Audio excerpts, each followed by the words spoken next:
Good morning all of you. न्याय वाक्य में एक इम्पॉर्टेंट विधि पर आज हम लोग चर्चा करेंगे, वेन आरेख विधि। इसके पहले आपको एनालिटिकल मेथड पर सिखाया गया था कि कैसे वेन आरेख के क्वेश्चन सॉल्व करेंगे, लेकिन आज सबसे आसान और कम समय में जो विधि समझाई जा सकती है वो विधि है वेन आरेख विधि। उस पर हम लोग चर्चा करेंगे। तो सबसे पहले समझिए कि वेन आरेख किन किन आधार स्तंभों पर टिका हुआ है। तो पहला है आपका पूर्णतः संबद्ध समुच्चय। पूर्णतः संबद्ध समुच्चय। अब आप देखते होंगे, एग्जाम्पल ले लीजिए, जैसे लिखा होता है सभी पेन कलम है। अगर सभी शब्द लिखा गया है तो वो पूर्णतः संबद्ध समुच्चय का है। तो इसका जो हम फिगर बनाएंगे या यूं कह दीजिए कि तर्कारेख जब बनाएंगे तो सभी पेन जो है वो किसके अंतर्गत है? कलम के अंतर्गत है। सभी पेन कलम है। तो ध्यान दीजिए, तो यह आपका एग्जाम्पल है। अब इससे निष्कर्ष क्या क्या निकाल सकते हैं आप? निष्कर्ष क्या क्या निकाल सकते हैं? निष्कर्ष इसमें हो जाएगा आपका कि आप देख रहे हैं कि पेन का पूर्णतया जो भाग है वो कलम के अंतर्गत है। इसका मतलब है कि पूरी तरह से पेन जो है कलम के अंतर्गत है। तो कलम का पूरा भाग पेन के अंतर्गत नहीं है। अच्छा, लेकिन कलम का कुछ भाग पेन के अंतर्गत है। तो निष्कर्ष आप निकाल सकते हैं यहां से कि कुछ कलम पेन है। ये आप निकाल सकते हैं निष्कर्ष। कारण क्या है? कलम का पूरा भाग पेन में नहीं है, लेकिन पेन का पूरा भाग कलम में है। अच्छा, कलम का अगर पूरा भाग पेन के अंतर्गत नहीं है तो कलम का कुछ भाग तो पेन में है, तो वही तो कह रहा है कुछ कलम पेन है। तो यह निष्कर्ष निकाला जा सकता है। अच्छा, इसी प्रकार से दूसरा है आपका पूर्णतः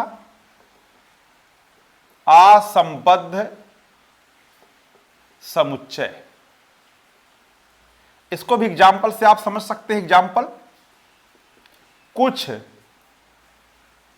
कुछ पेन कलम है। कुछ पेन कलम है, तो इसकी पहचान है। अच्छा, पूर्णतः असंबद्ध है तो कोई पेन कलम नहीं है। ये होगा आपका, ये थोड़ा सा गलती हो गया इसमें लिखने में। कोई पूर्णतः असंबद्ध है ना, इसलिए कोई पेन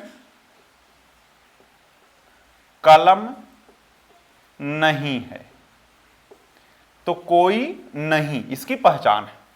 और जो हमने लिखा था कुछ पेन कलम है, वो आंशिक संबद्ध समुच्चय का एग्जाम्पल था।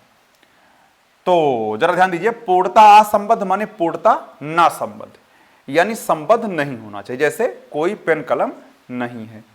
तो इसका अगर फिगर बनाते हैं आप तो इस प्रकार से पेन हो जाएगा और ये हो जाएगा कलम।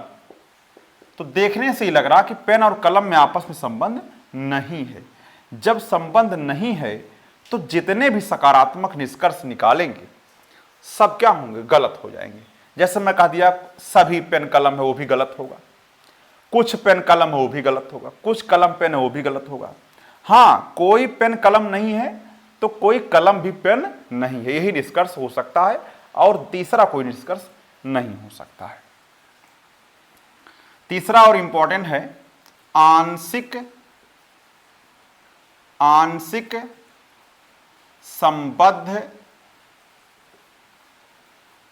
समुच्चय। आंशिक संबद्ध समुच्चय। अच्छा, इसका एग्जाम्पल है कुछ पेन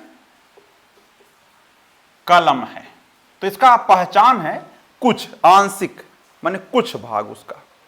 चलिए, तो अगर मैं कह दूं कुछ पेन कलम है, तो कुछ पेन जो है वो कलम के अंतर्गत है। यह भी हो सकता है, या ऐसे भी बन सकता है, इस प्रकार से भी चित्र बन सकता है।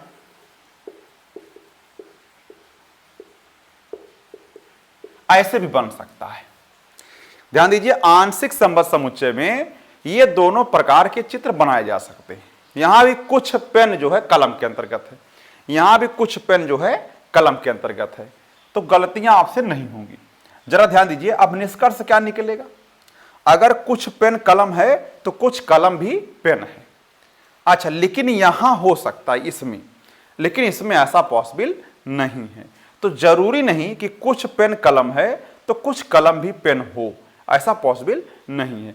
वो अगला आपका जो कथन दिया रहेगा उससे भी डिपेंड करता है, उस पर भी। अच्छा, तो इस तरीके से हो सकता है। अब हम आते हैं प्रश्नों पर। एग्जाम्पल मैं अपने हिसाब से ले रहा हूं समझाने के लिए। जैसे एग्जाम्पल मान लीजिए, पहला है कथन दिया है। कथन दिया है सभी पेन कलम है, और दूसरा है सभी कलम किताब है। ये दो कथन आपको दे दिया है। अब इसी दोनों कथनों से निष्कर्ष निकाला गया है। इन्हीं दोनों कथनों से निष्कर्ष निकाला गया है। अब निष्कर्ष में जरा ध्यान दीजिएगा, निष्कर्ष में मान लीजिए आपका कह दिया, पहला निष्कर्ष है सभी पेन किताब है, और दूसरा निष्कर्ष मान लीजिए कह दिया ऐसे ही सभी किताब पेन है। अच्छा, अब आंसर भी कई प्रकार का होता है। जैसे उत्तर आपको दे दिया है, ए ऑप्शन कब होगा? जब पहला सही। बी ऑप्शन कब होगा? जब दूसरा सही हो जाए। सी ऑप्शन कब होगा? जब दोनों सही हो जाए। और डी ऑप्शन कब होगा? जब दोनों गलत हो जाए। अच्छा, तो इसी में से आपको चूज करना होगा क्या होगा। अभी हम देखते हैं, पहले सॉल्व करते हैं इसको। तो सॉल्व करने की प्रक्रिया क्या है? चित्र हमेशा जो बनाएंगे वो कथन का ही बनाएंगे, कभी निष्कर्ष का आप वेन डायग्राम नहीं बनाएंगे। तो जब भी वेन डायग्राम बनाएंगे कथन का बनाएंगे। तो कैसे बनाएंगे? जैसे आप यहां देख लीजिए, लिखा है सभी पेन कलम है। सभी पेन जो है वो कलम के अंतर्गत है।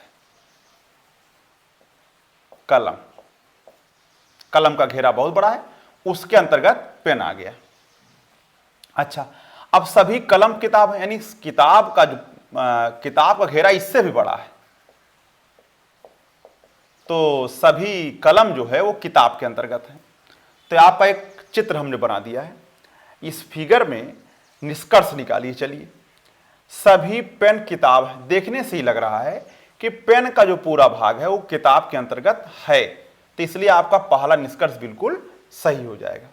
लेकिन सभी किताब पेन है, तो ऐसा पॉसिबल नहीं, क्योंकि मैं देख रहा हूं किताब का घेरा बहुत बड़ा है, वो पेन के अंतर्गत नहीं हो सकता है। क्योंकि किताब, यहां देखिए, जब जिसके पहले सभी लगेगा वो छोटा होगा। जैसे अगर लिख दिया सभी पेन है तो पेन छोटा भाग होगा, सभी किताब है तो किताब का भाग छोटा होगा, लेकिन यहां सबसे बड़ा है, तो इसलिए आपका पहला सही और दूसरा गलत हो जाएगा। तो इसमें हम देखेंगे कि हमारा ऑप्शन जो है पहला सही है, यानी सिर्फ एक निष्कर्ष जो पहला है वही सही हो जाएगा। अच्छा, इसके आगे बढ़ते हैं।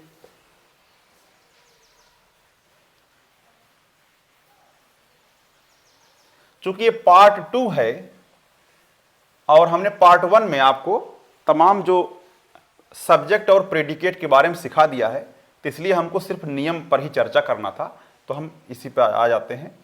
तो जरा ध्यान दीजिए, अगला एग्जाम्पल है कथन मान लीजिए दिया है सभी पेन कलम है, कुछ कलम किताब है। अच्छा, अब निष्कर्ष दे दिया आपको, ध्यान दीजिए। निष्कर्ष में आपको पहला निष्कर्ष है और ये दूसरा निष्कर्ष है। निष्कर्ष 2, 3, 4 भी हो सकते हैं, उससे फर्क नहीं पड़ता है। अच्छा, जैसे अब कुछ कलम किताब है, तो कुछ किताब कलम है, कुछ कलम पेन है। अब फिगर देखकर ही निष्कर्ष निकल सकता है। सभी पेन कलम है, तो पेन का जो पूरा भाग है वो किसके अंतर्गत है? कलम के अंतर्गत है। अच्छा, अब कुछ कलम का कुछ भाग किसके अंतर्गत है? किताब।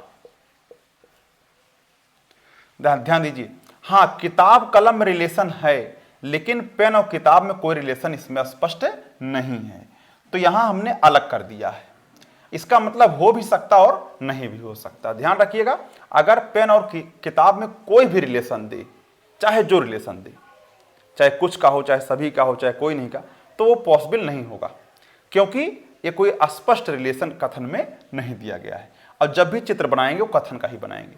अच्छा, अब एक बार फिर समझ लीजिए, सभी पेन कलम है, पेन का सभी भाग कलम के अंतर्गत है, और कुछ कलम किताब है, कलम का कुछ भाग किताब के अंतर्गत है।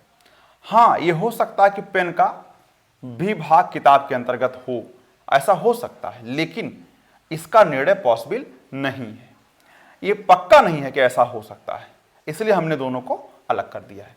अच्छा, अब देखिए, कुछ किताब कलम, किताब का कुछ भाग कलम के अंतर्गत है, तो ये आप देख करके निष्कर्ष निकाल सकते हैं। कोई भी चित्र बनाएंगे तो इसी प्रकार का ही बनेगा, तो आपका पहला सही हो जाएगा निस्संदेह। अच्छा, अगला है कुछ कलम पेन है, कलम का कुछ भाग पेन के अंतर्गत है। ये भी सही है, आपका बिल्कुल सही है। तो आप कह सकते हैं दोनों निष्कर्ष सही, दोनों निष्कर्ष जो है सही। आगे बढ़ते हैं।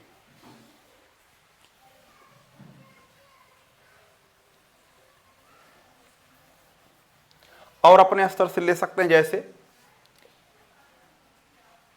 कथन में कोई कलम किताब नहीं है, और दूसरा कथन है कुछ किताब पेन है। ठीक, अब निष्कर्ष मान लीजिए पहला दिया और ये दूसरा दिया है। कुछ कलम पेन है, कुछ पेन कलम है, ऐसे दे दिया है। निष्कर्ष अपने स्तर से हमने ले लिया है। चलिए, तो चित्र जब भी बनाएंगे, यानी फिगर जब बनाएंगे, वेन डायग्राम जब बनाएंगे, तो वो कथन का ही हमेशा बनाएंगे। जैसे कोई कलम किताब नहीं है, तो कलम का कोई भी भाग किताब के अंतर्गत नहीं है। अच्छा, कुछ किताब पेन है, किताब का कुछ भाग किसके अंतर्गत है? पेन के अंतर्गत है। जरूरी नहीं कि ऐसा ही हो सकता है ये पेन वाला भाग इसके अंदर हो सकता है, दोनों में से सही होगा। लेकिन अब हम देखते हैं कि क्या निष्कर्ष दिया गया है।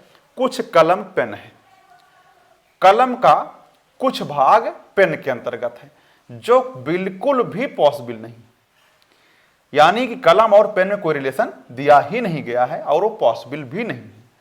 तो इसका मतलब पहला गलत हो गया। अब कुछ पेन कलम है, ये भी पॉसिबल आपका नहीं है, तो दोनों निष्कर्ष गलत है, यानी दोनों निष्कर्ष अनुसरण नहीं करते हैं। अच्छा, लेकिन समस्या तब होती है, एक सवाल हम ले लेते हैं बुक से। जरा देखिए, इसमें कथन दिया गया है। कथन क्या दिया, जरा देखिए ध्यान से। मान लीजिए सभी कमरे होटल हैं, सभी कमरे होटल हैं, सभी कमरे होटल हैं, सभी होटल भवन हैं, सभी होटल भवन हैं, और अगला दिया गया है सभी भवन पर्वत हैं, भवन पर्वत है। इसमें 3 कथन दिए गए हैं और इत्तेफाक से निष्कर्ष भी 3 दे दिया गया है। तो इसमें देखते हैं क्या हो सकता है। कुछ पर्वत होटल हैं, कुछ पर्वत होटल हैं और कुछ भवन कमरे हैं, कुछ भवन कमरे हैं और कुछ पर्वत कमरे हैं, पर्वत कमरे। ठीक, अब की बार जो है थोड़ा सा हमने टॉपिक टाइप में बदलाव किया है। अब की बार जो है कथन 3 रहेंगे और निष्कर्ष भी 3 रहेंगे, 2 या 3 कुछ भी हो सकते हैं। तब क्या करेंगे आप लोग, जैसे सभी कमरे होटल हैं, कमरों का पूरा भाग किसके अंतर्गत है, होटल के अंतर्गत है, और सभी होटल भवन हैं, सभी होटल भवन के अंतर्गत हैं। अच्छा, और सभी भवन पर्वत हैं, सभी भवन पर्वत हैं। अच्छा, तो ये फिगर बन गया, हमने कथन का फिगर बना दिया है। अब इसी में से निर्णय करिए, कुछ पर्वत होटल हैं। देखिए, पर्वत का कुछ भाग भवन में भी है, होटल में भी है, कमरे में भी है। तो पर्वत का कुछ भाग जो है होटल में है। देखिए, पर्वत इतना बड़ा है, उसमें सभी पर्वत का कुछ भाग जो है, आप कुछ पर्वत अगर कह दिए हैं, इसका मतलब है कि पर्वत बहुत बड़ा है। अच्छा, अगर सभी लग गया तो ये छोटा माना जाएगा। तो कुछ पर्वत होटल है, तो पर्वत का कुछ भाग जो, देखिए कुछ भाग, पूरा भाग नहीं, कुछ भाग भवन में है, होटल में है और कमरे में है। तो ये पहला आपका सही है। कुछ भवन कमरे हैं, तो देखिए ध्यान से, भवन बहुत बड़ा है, उसके अंतर्गत होटल कमरे आते हैं, यानी भवन का कुछ भाग होटल में भी है और कमरे में भी है। तो ये भी आपका सही है। कुछ पर्वत कमरे हैं, पर्वत का कुछ भाग कमरे के अंतर्गत है, बिल्कुल सही है। तो ये आपका तीनों सही है, तीनों जो है निष्कर्ष अनुसरण करते हैं या तीनों सही हैं, ऐसा आप कह सकते हैं। अच्छा,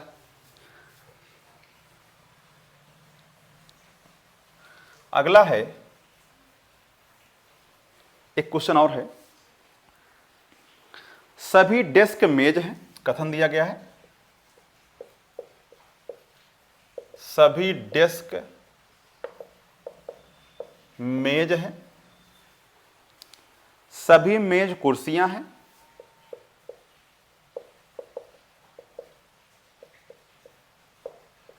सभी मेज कुर्सियां हैं और सभी कुर्सियां सोफे हैं। कुछ कुर्सियां सोफे हैं, कुछ कुर्सियां सोफे हैं। निष्कर्ष पहला, दूसरा और तीसरा है। कुछ सोफे डेस्क हैं,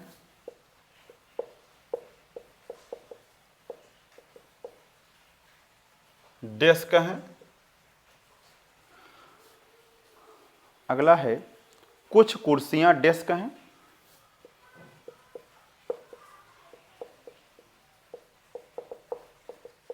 डेस्क हैं।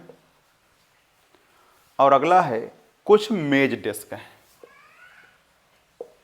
कुछ मेज डेस्क हैं। अच्छा, अब इसमें क्या करना है, जरा ध्यान दीजिएगा। इसमें भी 3 कथन है और 3 निष्कर्ष, 2 निष्कर्ष भी हो सकते हैं, कोई दिक्कत की बात नहीं है। चलिए, सभी डेस्क मेज हैं। सभी डेस्क जो है किसके अंतर्गत हैं, मेज के अंतर्गत है। सभी डेस्क मेज के अंतर्गत है। सभी डेस्क जो है वो मेज है। सभी डेस्क मेज के अंतर्गत है और सभी मेज कुर्सियां हैं। सभी मेज जो है कुर्सियां हैं, कुर्सियां हैं और कुछ कुर्सियां सोफे हैं। अब कुर्सियों का कुछ भाग जो है वो सोफे के अंतर्गत है, लेकिन ध्यान रहे कहीं भी मेज का सोफे से, डेस्क का सोफे से कोई संबंध नहीं दिया गया है। तो जब भी मेज सोफा और डेस्क सोफा में कोई संबंध देगा तो वो पूरी तरीके से गलत होगा, जैसा कि पहला आपका गलत है। लेकिन कुछ कुर्सियां डेस्क हैं, कुर्सियों का कुछ भाग डेस्क में है बिल्कुल, क्योंकि कुर्सियों का घेरा बहुत बड़ा है, उसके अंतर्गत डेस्क भी हैं और मेज भी हैं। तो यानी हम कह सकते हैं कुछ कुर्सियां मेज भी हैं और कुछ कुर्सियां डेस्क भी हैं। तो यह आपका सही है, कुछ मेज डेस्क हैं। अगर मेज के अंतर्गत डेस्क हैं तो इसका मतलब है कुछ मेज डेस्क हैं। तो इस तरीके से सिर्फ दूसरा और तीसरा सही है, तीसरा सही है और बाकी सब गलत माने जाएंगे, यानी पहला आपका गलत माना जाएगा।